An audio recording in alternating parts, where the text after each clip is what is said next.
ఎన్టీఆర్ జిల్లాలోని తిరువురు నియోజకవర్గంలో మత్తు పదార్థాల దందాకు అధికారులు బ్రేక్ వేశారు. విసన్నపేట మండలం కలగర గ్రామ పంచాయతీ రామచంద్రపురం గ్రామానికి చెందిన భీమిరెడ్డి వెంకటరెడ్డి ఇంటిలో 100 కేజీల మత్తు పదార్థాలకు వాడే ముడిసరుకు ఎక్సైజ్ ఎన్ఫోర్స్మెంట్ అధికారులు స్వాధీనం చేసుకున్నారు.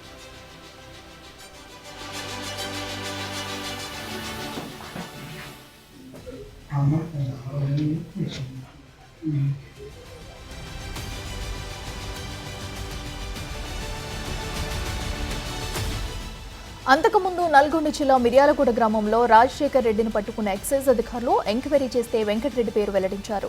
రాజశేఖర్ రెడ్డి ఇచ్చిన సమాచారం మేరకు రామచంద్రపురం గ్రామంలో అధికారులు తనిఖీలు చేసి మత్తు పదార్థాల ముడి సరుకును స్వాధీనం చేసుకున్నారు. మత్తు పదార్థాల తయారీకి వాడుతున్న పౌడర్ ఏంటన్నది ల్యాబ్ నుంచి వచ్చిన రిపోర్టును బట్టి వెల్లడిస్తామని అధికారులు తెలిపారు.